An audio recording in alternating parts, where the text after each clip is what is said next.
Hello, everyone. Welcome to Dean's Chat, where we discuss all things podiatric medicine. My name is Dr. Jeffrey Jensen.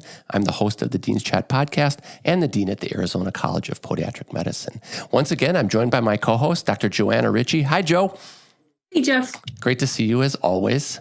Thanks. And it's great to be here. Jo and I have a great guest today. We're going to be interviewing Jamie Mieras. Jamie, welcome to Dean's Chat. Thank you. I'm excited to be here. Thanks for having me. You're welcome. I should have said Dr. Jamie Mieras, of course.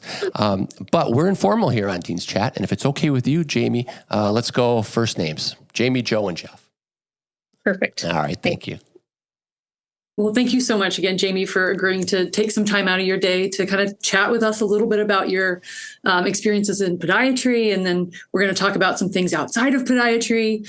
But to give a brief introduction for you. So Dr. Mieras went to the University of Boulder, Colorado for your undergraduate degree, which you completed a bachelor's in biology. You went on then to work for a biology software and technical company, which I'm really interested to get some information on. And then came to Midwestern University for your podiatric medical school. You graduated in 2010 and then went on to complete a 3-year surgical residency training program with the Scripps San Diego, also spending time in Kaiser Sacramento as part of that program. And you've had lots of different practice experiences. You've worked as a surgical podiatrist in private practice, in rural medicine, as well as large organizational and hospital-based practice. You've trained residents with the Legacy Portland program, and we're really excited to have you on. So thank you so much. Welcome to Dean's Chat. Thank you so much. Again, excited to be here. So all these different experiences that you've had in terms of practice settings, one of the things that I think is hard sometimes for students as they're trying to figure out what kind of residency do I want to go in, or even for residents trying to figure out what kind of job do I want to get. There are all these different opportunities out there. What do you think are some of the pros and cons of different practice settings, and how can someone wrap a framework around approaching this multiple different options? Yeah, that's a great question. And that's a hard problem, for residents. Like, where do I go from here? And, honestly, each practice setting has its own amount of variety within it. There's no two practices that are going to be the same. There's no two hospital employment systems that are going to look the same. So we kind of have to remember that going in. Even with my diverse experience, I certainly haven't experienced it all by any means. So, I started in private practice, and, there are some definite pros to private practice. Basically, you get to control when you work, who you work with, who your assistants are, what type of procedures you want to do, what demographic you're going to target. And, you have a lot of control, but, with that control comes a lot of responsibilities as well. You can take a day off, but if you take a day off, you may not get paid. And so, one thing I want to point out is just with any of these opportunities, the more you invest up front and the more you kind of front load your work and get yourself set up, the easier your life is going to be in the long term.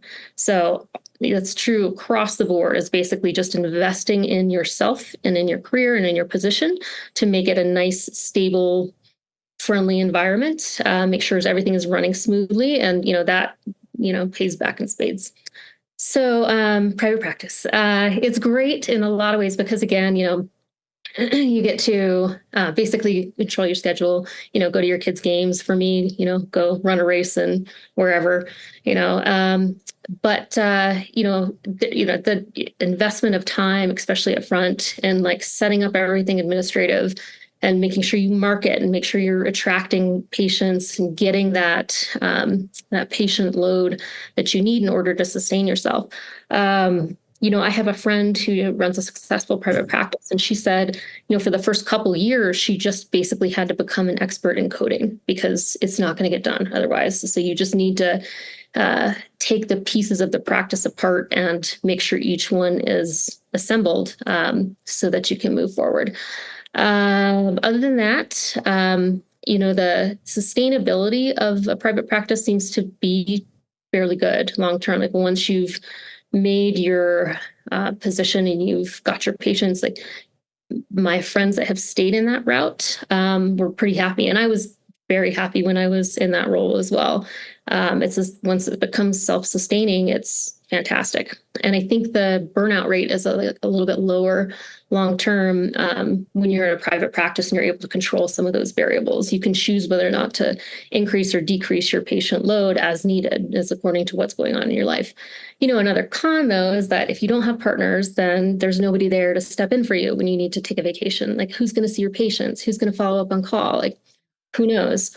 And, if something happens with the practice, like, you're fully responsible for it. So, and then in terms of employment with a large healthcare system, that was a really good fit for me. I've always been drawn to that kind of employment because the resources are amazing and the collaboration is amazing. Like, I love to talk about things, and that's something that I knew about myself. So that was a good transition for me, was going to a place where I could, call the primary care doctor who's one building over and we could chat about something.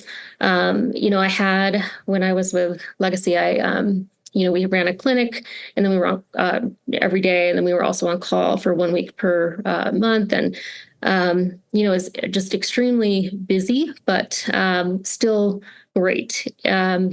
There was an infectious disease doctor who I worked with closely, and basically she would just check my schedule to see when her patients were going to be there, and she would just come to my appointments, and we would just talk about, I'd have everything open, and she'd take a look with me, like, how are we doing? And we just talk about the treatment plan right there. And it was fantastic, and even better for the patient. Like, that collaboration, I think, really benefits the patient in the long term. So that's a definite plus of a large healthcare system. Also, you have so many resources. I could get an MRI immediately. I could always pull some strings to get whatever I needed done as fast as I need it done. The drawback of that is you still have some of the administrative things, like calling to get a pre-authorization, or, something doesn't go through to the pharmacy. So you're calling the pharmacist to, double check on that. And you can get your staff to do that too. But, there's only so much you can do in order to minimize the tasks in your time. But the healthcare system, it's not for everybody. There is a lot of time requirements, and I had plenty of time off and had my vacations. But there's in terms of, like, you're judged on your production in some ways. So as your time goes on, it's not like you can necessarily just stop seeing the same number of patients. Like, they're always wanting you to kind of ramp it up. And that kind of, like, ramping it up is just, like, one of the things that was the hardest for me. It's like they're always expecting you to see more patients when you're already trying to, like, maximize your resources. And so they give you another MA, and then you're trying to, like, make sure everything is happy, but the patients can still sense when you're rushed. And there are some people who are good at that, and there are some people who are not good at that in terms of getting an effective patient encounter done where they understand everything. You feel that they understand all the things they need to understand, and you have a good treatment plan going forward, and you've evaluated everything you need. So definitely some, pros and cons for both. Stability is great in a large healthcare system too. I mean, if you go through some ups and downs, like I was there through COVID, and, it's nice to be in a large healthcare system because, not always, but you're generally untouchable. You don't have as much control over who you're working with. So you may have some colleagues you don't necessarily, like, really gel with, or you could have some staff who really are not quite doing what they need to do, which can really slow down your clinic. Usually, and I have to say, Legacy was actually incredible about making changes that we needed to make. And we had some staff too, some of my colleagues were amazing as well. If they wanted to go 0.8 time for a while, they could ramp back up. And, so even in a large healthcare system, there is ability to make changes. You just have to make sure you ask for them. So, that's kind of a key component there, is you have to have you have to be aware of what you need and want and be able to advocate for yourself. And then rural health, that was a whole nother beast. So, I practiced out in Ridgecrest, California, which is like Eastern California, Kern County. Actually, it's the same hospital that Dr. Holly Spoon-Goss's husband works at. Yeah, so I was in charge of starting a podiatry clinic at that hospital.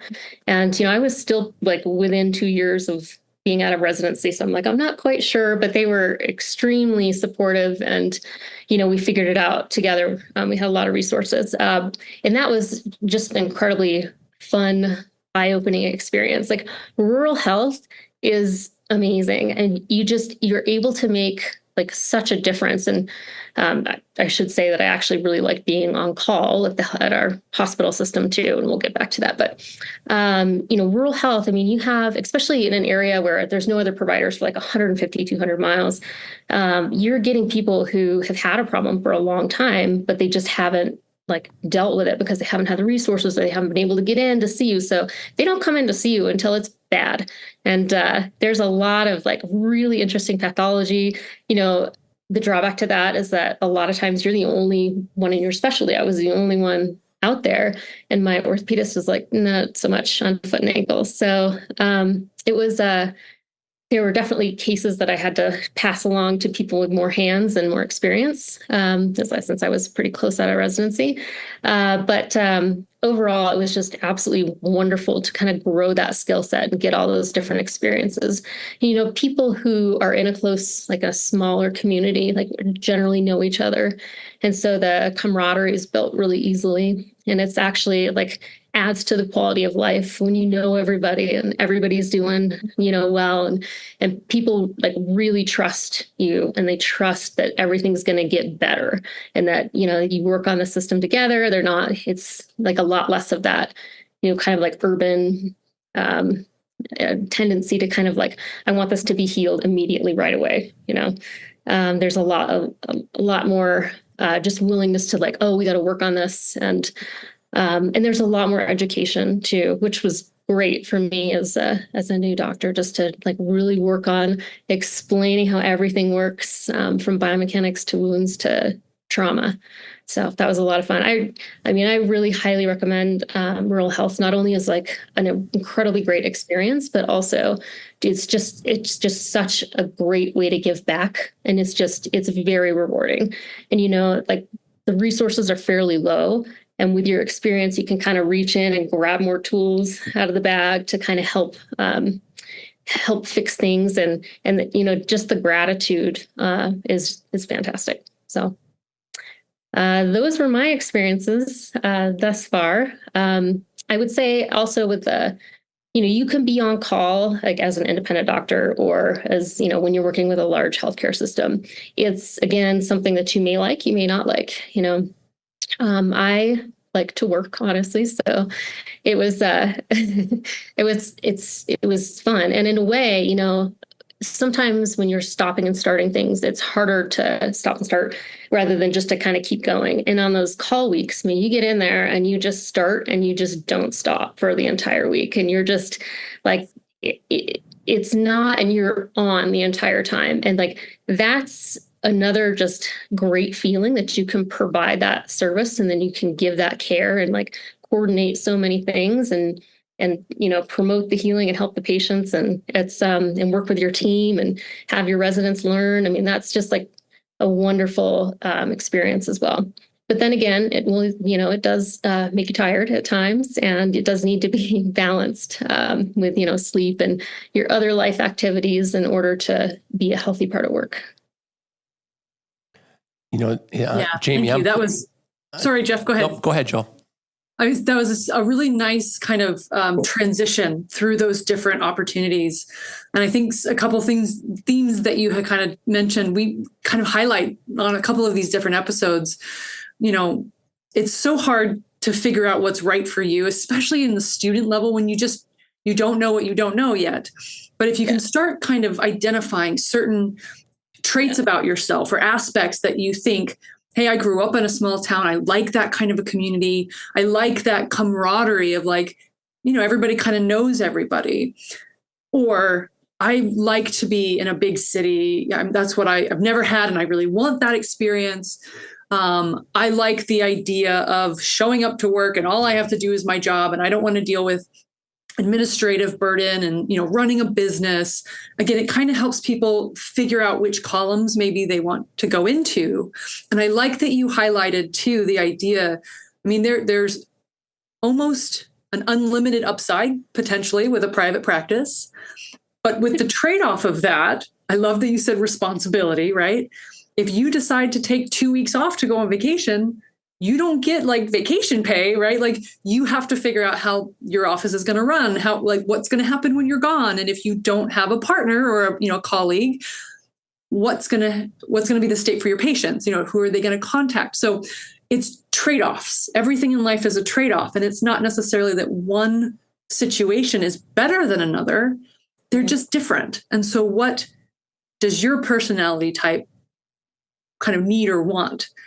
And it's okay if that changes through phases of life.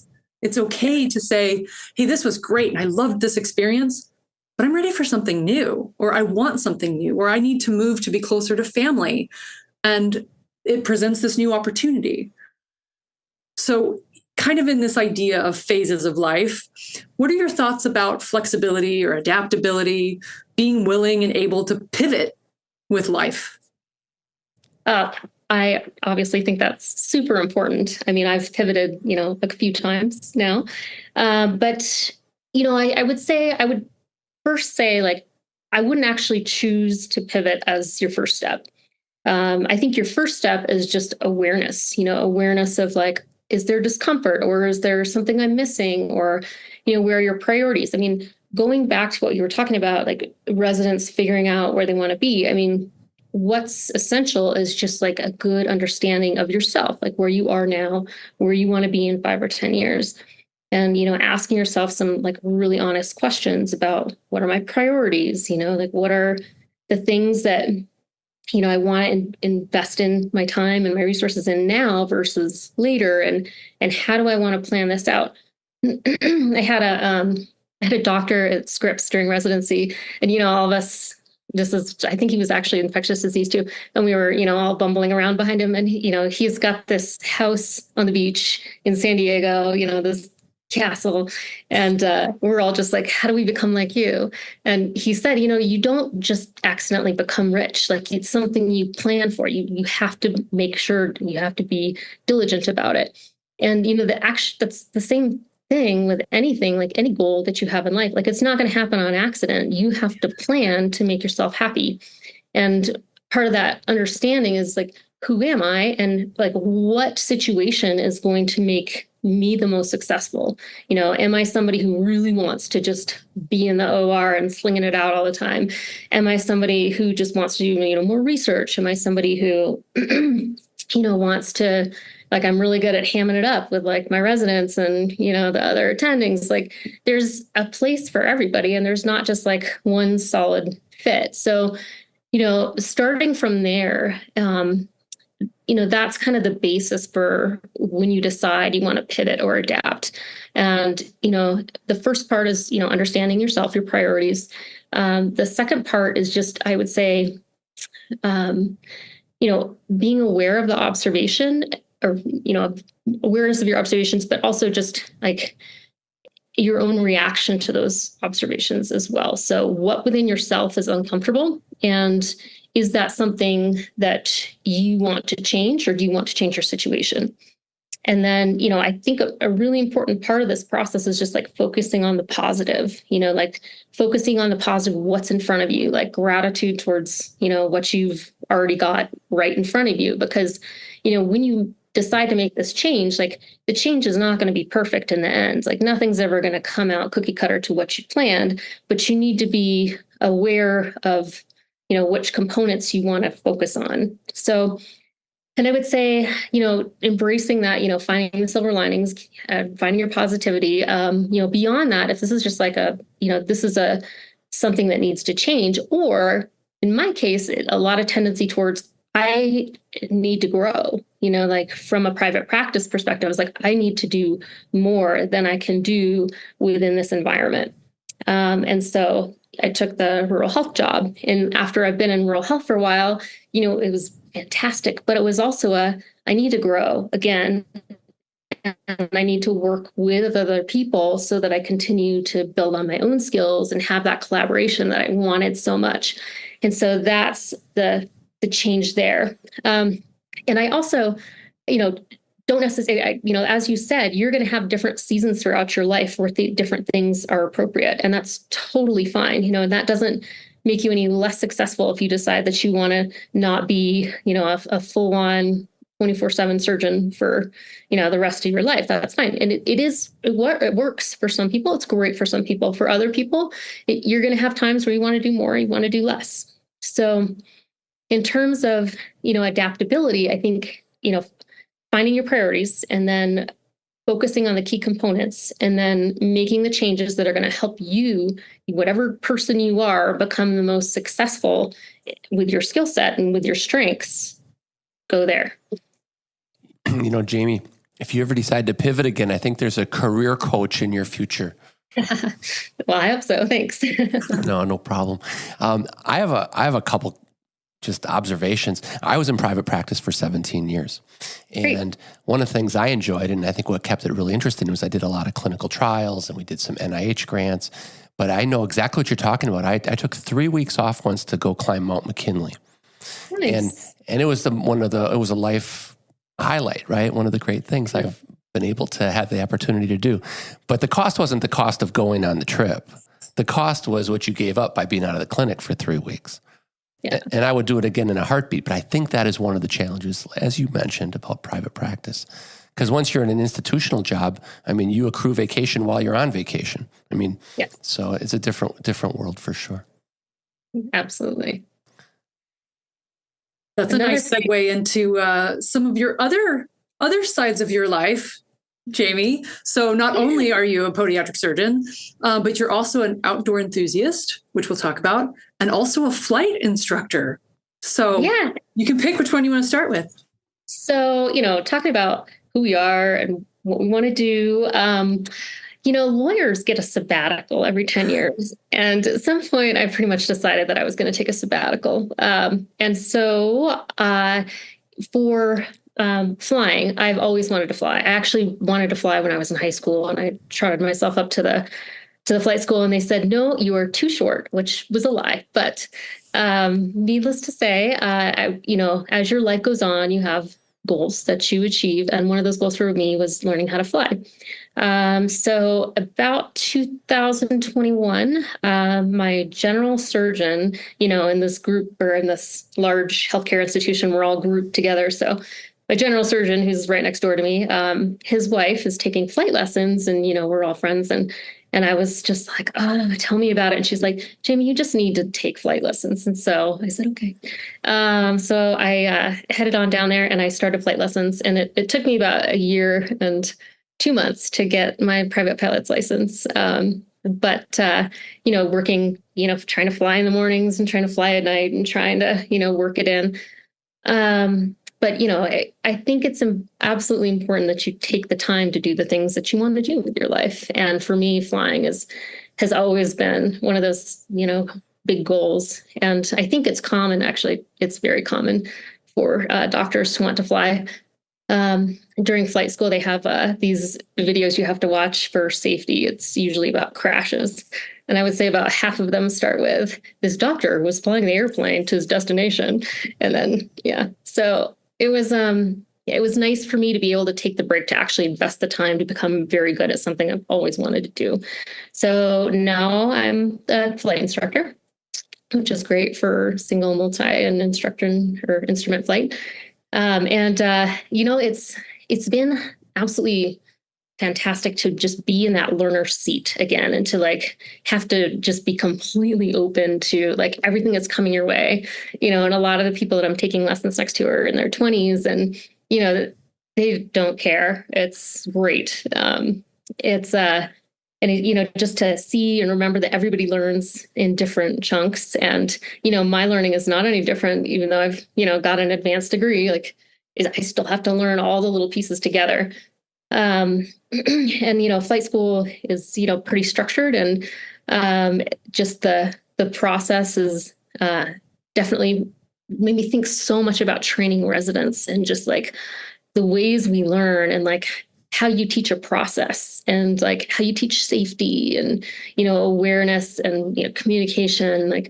they're just such important parts of being a professional, and just thinking back to like pieces that were there that were missed within my own residency. But flying itself is wonderful. I'm actually going to do a mixture of both podiatry and flying in the future. So, that's just another version of how you can live your life. You don't necessarily have to stick with one thing the rest of your life, or, it is a little bit complicated to have, like 2 jobs that are very regulated, but combining those is like, it's great. And taking that short break from podiatry has just made me remember like how much I love it in a lot of ways, and just how rewarding it is to help patients and get people moving again, and, promote the betterment of their lives and like help them get there. So it's just been an absolutely great process. Trail running. So I also have been a trail runner for the last 20 years or so. So right after undergraduate, I happened to move to a neighborhood in Seattle where there was a running store that just really promoted trail running, and they would take us out in these vans and we'd run all over the hills outside of Seattle. And several of those people became pretty amazing, famous ultra runners, which is great. I've always just loved trail running for like the peace and enjoyment, and just the camaraderie and the other people, but also the quiet and just the process of like movement and exertion and perseverance and accomplishing your daily thing. So I never was really big into, racing, even though I raced some. But it's, to have anything in your life that's like that kind of counterbalance to like hard work, where it's just like a minute that you are able to take a time out for yourself and kind of refuel the buckets and, get ready to give your all again. It's especially rewarding. So Jamie, I understand you ran a 100-mile race. I did. Yes. On foot, 100 miles. 100 miles, yes. How long did that take you? It took me about 28 hours. I don't remember the exact time. But it was, and it's funny because I ran a race called Run, Rabit, Run. And they have 2 sections, or 2, I guess, groupings within the race. So they have the tortoises and the hares. So the hares are the elite runners and the tortoises are the non-elite runners. So I registered as a tortoise, of course, but I actually placed 3rd for the tortoises. So I got to stand on the podium anyway, which was fun. Congratulations. That's awesome. That is incredible. So I've had a couple of ultra runners on the show, and I've done a little bit myself. So let's talk about that. When you start a race that's 100 miles, what are you thinking about? How do you break it up? Because that's a big chunk to think about at one time, right? It's hard to even drive 100 miles sometimes. It is. Yes. Yes. My dad still cannot understand at all why I would ever want to do this. So when you're training, you train yourself to run through fatigue. You're going to be tired. And you prepare for that. And you prepare for challenges, and you make sure you've got your good gear and you understand what the course is. And I had my family and a couple friends meet me at the aid stations along the way to kind of recheck in, and they'd give me the stuff that I needed, and then I'd be off on my way. When you're starting a 100-miler, you're so excited. Like, you're not thinking about running the 100 miles. I mean, you are, but at the same time, you've trained for this. I went up to the race I ran was in Steamboat Springs in Colorado. So it was at altitude. So I lived in Portland. So I had to go to Colorado like a week beforehand. I think a week before that, I was going to the high altitude chamber, and I was like sleeping at Timberline Lodge in Portland so I could actually get some blood cells in order to be able to not die during this race.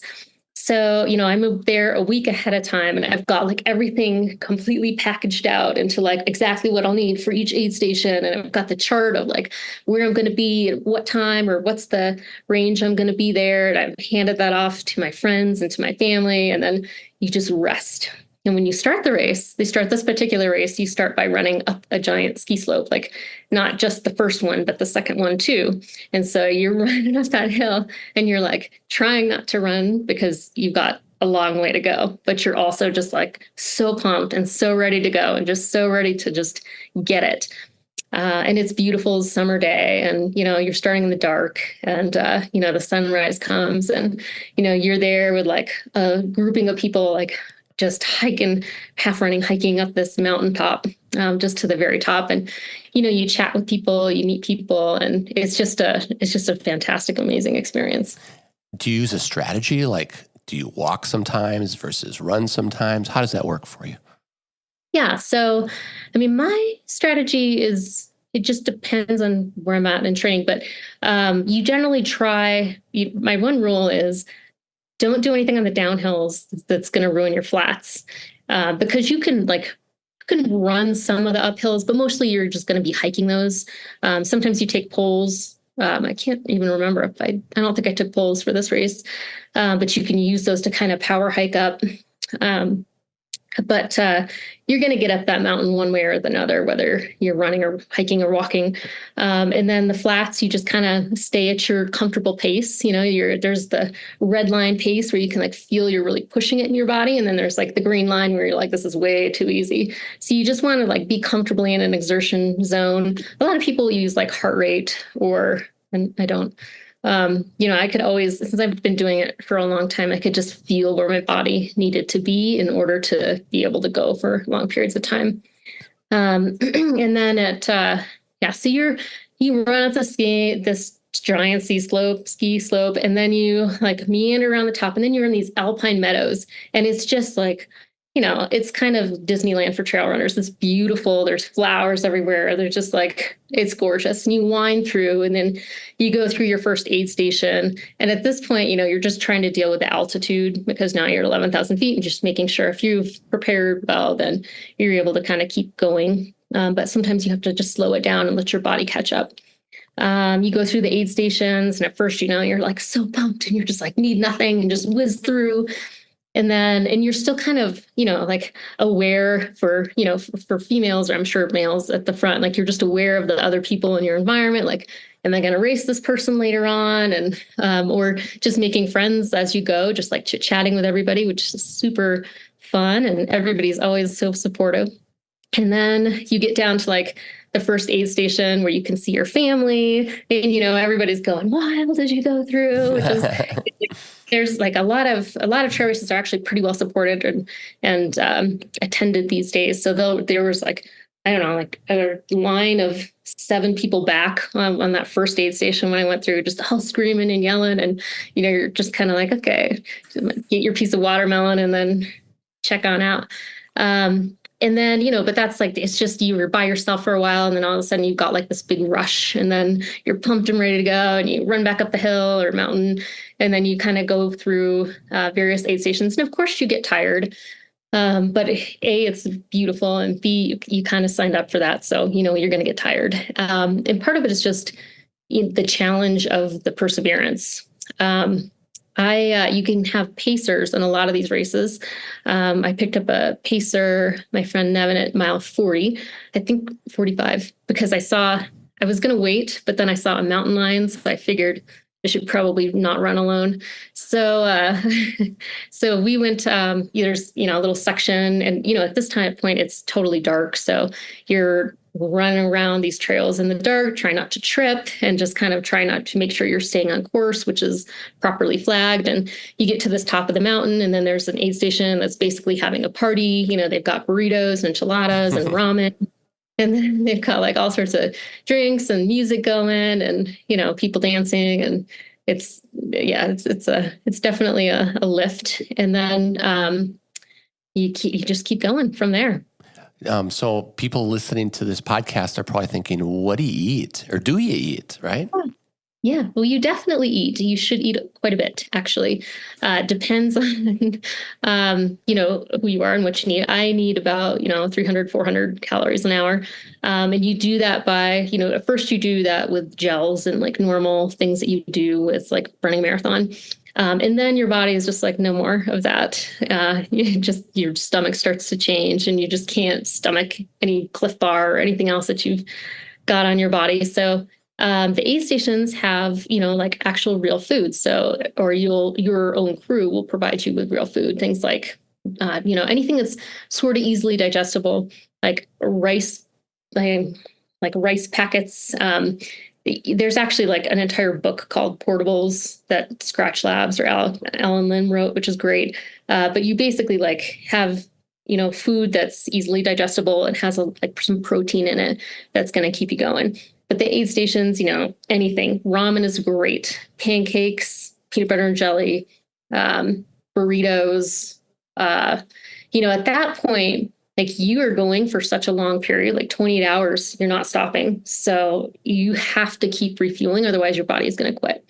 And, sometimes people sit for a while, not recommended because then it's really hard to get up. If you need to, then you do. You also take in electrolytes at the same time. So you just want to make sure you're staying around that 300 and that you're getting a good mix of carbohydrates and electrolytes. There's a lot of different types of electrolytes. I actually switched to Pedialyte in the last few years, sure. And I'm very happy with that. And let's see.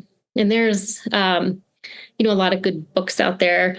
My good friend, Chrissy Mail, actually wrote a book called Running Your First Ultra. It's been out for at least 8 to 10 years at this point, and a lot of people have used it to successfully run ultras if you're interested in that. And then, one of my favorite foods for ultras is like the little fun Snickers bars. Like if I can have a little fun Snickers bar, like stuck in my aid thing and just for the later miles, we're good to go. You're hangry, right? Exactly. Yes. Sorry, Joe. I don't mean to dominate the questions here. No, I actually love this. So, and I'll let, if you have another question, I'm going to let you keep going. Because I have a couple. I'm pulling all kinds of amazing, fun things to unpack. So Jamie, what's it like when you cross the finish line? Oh my gosh, it's amazing. It's incredible. It's like, in some ways, you're just, oh gosh, the end of Run Rabit has I think it's like 103 miles. So you get to like this last aid station and you think you're going to go down the way you come up. Obviously, I didn't read the map quite well enough. Like you could just go down the ski slopes, but no, you take this dirt road that like meanders around for 5 miles just to get to the end of the race. So my buddy Nevin actually paced me, I think, for the last 50, 60 miles of the race. He's fantastic. And we get to that point. I was just like, Nevin? I was like, I'm not crying. You're crying. I was like, I was so ready to be done at that point. And so Nevin's like, he's like, we're just going to do this. He's like, just put your music on. We're doing this. And so we're going down. And Nevin's like pushing the pace. And I was like, okay, you're going downhill. So you're just like trying to get your body to move faster and faster. So we kind of, that road felt like it took 28 hours itself, but we got down to the end of that road and then there's a finish line. Your family is there and you're like, this is amazing. And you just like have this huge sense of just like joy and accomplishment and just like, yes, I did this. Like this, we made it happen. Like everything worked out. Like I've put everything into being here right now. And you just cross that finish line and then you get a hug from Harvey, one of the race directors who's wearing his rabbit ears, and he was a hug, and that's it, which is, yeah. And it was great. And you're on this kind of like, it's not really a runner's high because that is long gone by then, but it's just like this elation of just like accomplishment, just like, Wow. Congratulations. That's incredible. So I remember there's Rabit Ear Pass. That's probably what it's named after, right? Yes, exactly. The 50-mile version goes over to the Rabbit Ears, right? But the 100-mile kind of goes around the back. Wow. Congratulations. That's an incredible accomplishment. Nevin ran the race 2 years later, and I was happy to push him down that same road. So you returned the favor and paced him? I did. Oh, that's awesome. Great. I didn't pace him for the whole 50 because I had an injury, but we worked it out with other friends. So. Oh my gosh, that's great. All right. Joe, you're up. All right. So there was so much beauty in all of that. And I am not a runner. Anyone that knows me knows I am not a runner. My body is not engineered to run. It's not engineered to play basketball. Unfortunately, I am tall, but I am not athletic. But anyway, so much of what I heard you saying there, and we're going to highlight a couple of these things, is such a beautiful representation of life, right? So, and this could be translated to anything, in any career, anything. So our prospective students that are out there, our current students that are in it, our residents maybe that are listening that are in a different perspective.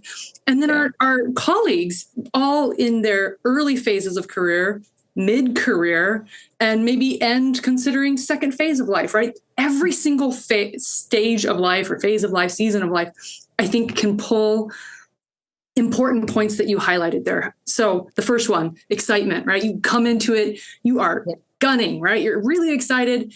You've done the preparation in order to be successful. You've done the preparation. You know the map. You've got your food. I'm trying to think of the other thing that you talked. Oh, your support group. You know where your people are going to be, right? Yes. You get into it, and again, you're almost trying to hold back. It's so easy to just gun it, right? Live life in a full sprint, but you can't do that. And I think again, where sometimes people fall into problems is they don't know how to stop the sprint, right? Or they keep saying yes to everything, and all of a sudden they're imploding on themselves, right? Lots of different ways you could think of that. Yes. All right. So you're in the race. You're at the top of the hill. Now I think you said you don't want to do anything in your downhill that will mess up your flat. Is that what you said? Mm-hmm. Yeah. Beautiful, right? Like every stage we have to have restraint along with pushing. And I'm sure there's also some pilot similarities we can throw in here, right? It's like this idea of you have to keep that pressure on the gauge and know when to restrain and when to push, when to back off acceleration versus when to accelerate. And you will decelerate not only from backing off, but also stepping on a brake sometimes. So again, I think this is so beautiful. So now, all right, so we're not going to mess up our flat. Mm-hmm. I'm assuming this is also like the kind of the monotony part maybe of the run. That's right. You're kind of in the weeds of it and you're kind of stuck in it and you're like, oh, I don't really want to do this anymore. Maybe not. Again, I'm not a runner. Maybe that's when the high hits in and it just kind of keeps propelling you forward. Yeah. But then I think what you said after that is then you're going to have your first like check-in point or your support group, right? Get some more food. Maybe I think you said burritos, which again, my ears perked up. I'm definitely a food person. So I think that's another really important component of being successful is having your support group. Who are you going to take along with you on this journey? And how can you help them know what to expect in terms of what you're going to need from them, right? Yes, you're not going to be like hanging out and having a party at the checkpoint. There are specific things that you need from them at that checkpoint. Yes. And then you keep going. And then you're getting to the point where you talked about a pacer. And again, as I was originally thinking of this, I was thinking it in the context of residency because it just seemed so applicable. But then as I continued to kind of expand, again, you could put it through all different phases. And I thought of my co-residents, right? They're the ones that are kind of helping pace you. We're in this together and we're going to get through it. So I just think it was just really beautiful how you kind of summarized all that. And and like to build on that, I mean, there's parts I didn't talk about, right? So, there are times when you get cold, when you want to quit, when like you are just feeling done and your pacer is right there. And there's times, honestly, he wants to quit too. But basically, we're just talking each other through it and just being like, this is the goal. We're doing fine. Just keep moving forward. We're doing great. We have keeping all of our needs met. Like making sure that, everything's set for our nutrition and, making sure our shoes aren't too tight or, that we don't have any hitches or that we're not getting too cold or that we're both breathing okay. And, and just really sort of pulling each other along.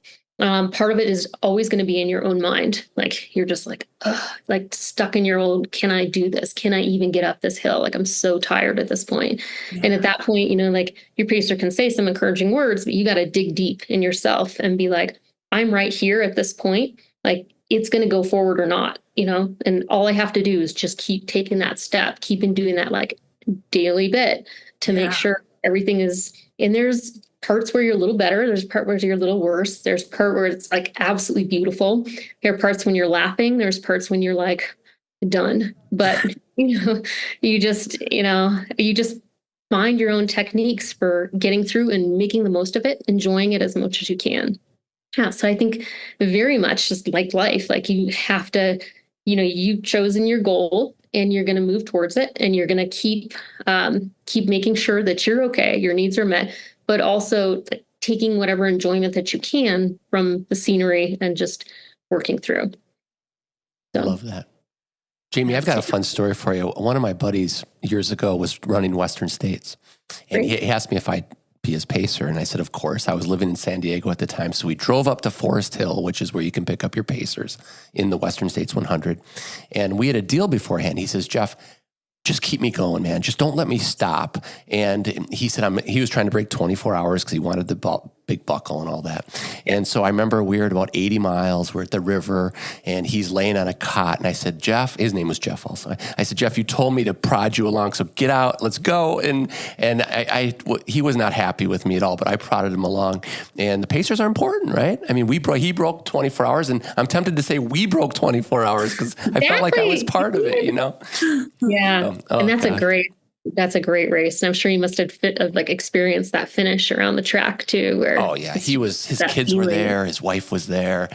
It was one of his lifetime goals, right? He had tried it a couple times and hadn't finished, and it was very special. Absolutely. That's wonderful.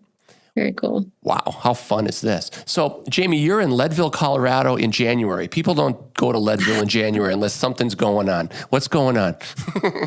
Well, I just came up here to do some skate skiing. There you go. All right. Had a few days break in between the things I'm doing. And so I just came up to do some skate skiing. My dog really likes the snow. So we got her up here in the snow too. So she's doing great.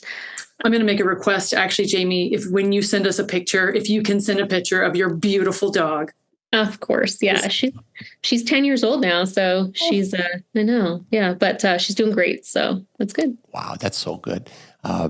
We spent many summers in Leadville, and my parents lived in Buena Vista. So we are climbing mountains, and more in the summer than the winter, though. We got went skiing. Yeah. It's really cold right now, but it's kind of great. I'm working on a project. So to have the quiet space and then just be able to go skate ski is amazing. So do you use a pulse ox ever when you're training? I did when I was especially training for Run Rabbit. And then also during Run Rabbit, I had a pulse ox I would use just to make sure, they're fairly reliable, but there's some wiggle room there. So wouldn't say that's the most excellent tool you can use, but it definitely gives you a view into how your oxygen sat is. Yeah, I agree. I mean, when you feel like you're really feeling bad, know your pulse ox is low. It's pretty obvious. Yeah. So there's some moments up there, even though I had done all of that preparation, there were some moments up there where I just started feeling like a little woozy. And like when you're trying to run on a trail and everything starts moving around on the sides, you're like, that's not good. No, absolutely. Can you reminisce about your Arizona School of Podiatric Medicine days just for a minute or two? Yeah, that was, it was funny because I lived in Seattle before I went to school, and I thought about going to the Chicago school, which was great, but the Arizona school just was really calling me because it was just such a great program. And it was, such a great group of professors and students in the first couple classes. I was the third class. And then I was like, the sunshine, how can I not go to the sunshine? So, but the school was great. I had so many good encounters with, the training there, the professors that were there, the visiting professors. I would still, even though I never went to the Kaiser residency, I would still call Dr. Weinrob sometimes and get some help from him once in a while. Just such a good foundation for my learning. It was absolutely wonderful. And it also really prepared me to go into like all sorts of future endeavors. I would say because I went to the Arizona school, me and my colleague who also went to Scripps, went to Midwestern, and we both went to Scripps. Our test scores for like general medicine were just like sky high compared to the rest of podiatry because we had like such a good foundation after taking the DO classes. Yep. And, at the Scripps residency, you're really sort of integrated into their internal medicine residency. Their first year, they have like a transitional year. And so that's kind of what it's mixed, but you're involved in that transition year quite a bit. That's just for general medicine residents. And so that was a great foundation for me because I felt very prepared to go in. I was put on a medicine boards like right away. I had like 2 months on medicine, then emergency medicine, and then, from there, podiatry mixed in. But there was a lot of medicine in my residency, and I just felt very prepared to be on par and work with my DO and MD colleagues. So I very much appreciate that foundation that Midwestern gave me. Some things never change. We had the interviews at CRIP, of course, and it's in Frisco, Texas 2 weeks ago. And I was getting texts from residency directors around the country saying how well prepared our students were across the board. So that's great. Yeah. Jamie, we're so appreciative of your time, and it's been an enjoyable. I can't believe an hour's almost gone by. Joe, I just checked the two. I was like, oh man. Joe, do you have any more questions? I have a whole slew of them, but that's outside of the parameters of today. But I guess my last statement for you, or thing for you to kind of end on, is decision making. Like when you're trying to help, if you were giving advice to a student about decision making, how do you help give them a framework in terms of trade-off of opportunity? Well, I am like a big chart person myself. I like using the weighted charts quite a bit. So I'll put the options, my decision options on the left, and then I'll put my every other column. I'll put the aspect of that decision. Say we're talking about, what we want to eat for lunch. So we have, sandwiches and pizza and soup. And then at the top, we have like healthy or fast or delicious or, and then we weight each one of those attributes. So I really want it to be healthy. So I would put like for a scale from 1 to 5, where 1 would be the least important, 5 would be the most important. So I'd put 5 next to healthy. And then I would put like 2 next to convenience, or I'd put like a 3 next to delicious. I want to like it, right? And then I would, multiply the first column times the second column. So healthy times 5 and delicious times 3, and then add everything up at the end. And then make like that gives you like a weighted decision of what you want to do. Now, I will say that I have changed in the last 5 years or so. Like in the end, you absolutely have to trust your gut. If you get to that weighted spreadsheet and you're like, but I really want, just go with your gut. There you go. Absolutely. And I think that's beautiful. I've actually never heard that weighted chart, but what I love about it is it helps test your gut, right? Because if you weight it out and that's the most logical decision, but you're like, that answers that question for you, right? It doesn't take it out, but it tells you something instantly about how you really feel about it. I love that. Absolutely. Absolutely. Yes. And that, you just have to listen to yourself in the end. We're running short on time. Excuse me. Jamie, we'd love to have you come and talk to our sports medicine group about ultra running and taking care of feet that are... Fantastic. I would love to. And all right. But yes, actually, there are a ton of things. Whoops, I'm losing you, Jamie. I think it's frozen. It is.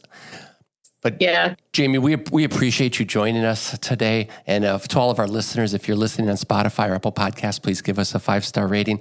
And if you're watching on YouTube, please become a subscriber. Jamie, we're going to send you one of these cool Dean's Chat cups to drink coffee out of before, whatever your beverage of choice is, before your workouts. And again, thank you so much for joining us. And until next time, everybody, cheers. Thank you all. Absolutely. Have a great night. Jamie. I apologize, you guys. There's another group coming in right now on the hour, so I had to kind of cut us short, okay? But we'll touch base. All right. Great job, you guys. Thanks, Jamie. Thank you so much. All right. Bye-bye now.